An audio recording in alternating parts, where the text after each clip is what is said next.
ธรรมดาកាយក្តីពាក្យសម្ដីក្តីទាំងអស់នេះវាទទួលឥទ្ធិពលអំពីចិត្តចិត្តនេះជាធម្មជាតិដែលមាននៅខាងក្នុងដែលអាចបញ្ជានៅសរីររាងកាយរបស់យើងទាំងមូលឲ្យប្រព្រឹត្តល្អប្រព្រឹត្តមិនល្អនិយាយព្រោះនិយាយមិនព្រោះ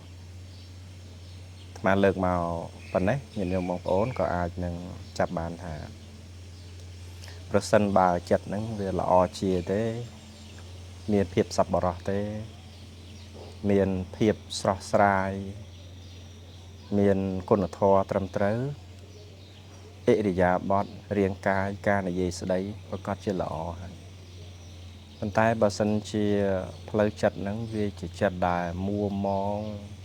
ក្តៅក្រហាយផ្ទះអន្តែងផ្ទះសាអាហ្នឹងវាមានច្រើនកាយវិចារហ្នឹងទទួលឥទ្ធិពលអត់ល្អណាទទួលឥទ្ធិពលអត់ល្អដូចជារបស់មួយដែលមានក្លិនស្អុយនៅកណ្ដាលនៃភូមិមួយអញ្ចឹងអ្នកភូមិទាំងអស់ហ្នឹងទទួលឥទ្ធិពលអត់ល្អអំពីរបស់មួយនឹងឯងដោយសារក្លិនដោយសារពណ៌អញ្ចឹងទៅអញ្ចឹងកាលណាដែលកាយហើយនឹងវាចារបស់យើងនេះទទួលឥទ្ធិពលអំពីចិត្តក៏យើងដឹងថា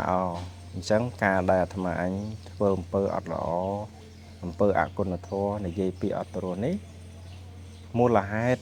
ព្រោះតែអាស្រ័យចិត្តដូច្នេះចិត្តនេះអាត្មាអញត្រូវតែរៀនរក្សាឲ្យបានល្អ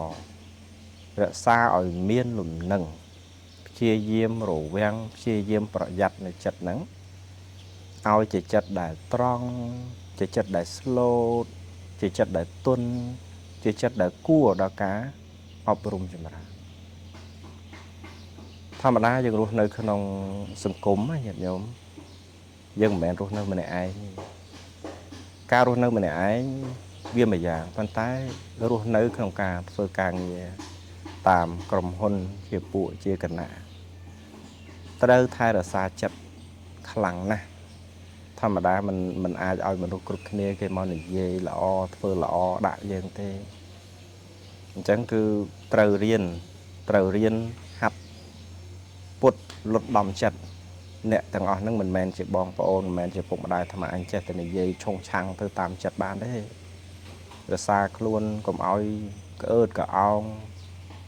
ដាក់គេដាក់ឯងដើរទាំងតតែងទៅអាហ្នឹងគឺវាធ្វើឲ្យជីវិតហ្នឹងអត់មានភាពរីចម្រើនទៅទេបើកាលដែលជីវិតហ្នឹងមានគុណធម៌ចិត្តហ្នឹងមានគុណធម៌កាយវិចារហ្នឹងល្អមនុស្សហ្នឹងរីចម្រើនប៉ុនហ្នឹងវាចេះតែហូរចូលទៅធ្វើការទៅគេចេះតែស្រឡាញ់ទៅប្រាក់ខែចេះតែឡើងទៅរហូតដល់មានមុខងារខ្ពស់គេឲ្យធ្វើទៅទៀតព្រោះគេទុកចិត្តមនុស្សយើងទោះបីមានចំណេះដឹងធំប៉ុន្តែមនុស្សក៏អោងអួតប្រភ្លេងប្រផ្លោងសំដីមិនព្រោះកាយវិការចងេងចងាងមានណាគេលើកឲ្យធ្វើធំបានទេអត់ទេអញ្ចឹងព្រោះតែអាភាពម៉ត់ចត់ផ្លូវចិត្តភាពនឹងណការចេះអត់ធ្មត់នឹងឯងជាហេតុដែលធ្វើឲ្យជីវិតនឹងរីកចម្រើនអញ្ចឹងអាត្មាផ្ដោតនៅក្នុងទីនេះគឺនិយាយអំពីរឿងកាយវិចារទទួលឥទ្ធិពលអំពីចិត្តកាលបើកាយវិចារចិត្តនឹងល្អហើយវាធ្វើឲ្យមនុស្សនឹងរីកចម្រើននៅក្នុងជីវិតនឹងតែម្ដងអានឹងគឺជាប្រយោជន៍សំខាន់ណាជាពិសេសគឺការរស់នៅជាពួកជាក្រុមនឹងតែម្ដង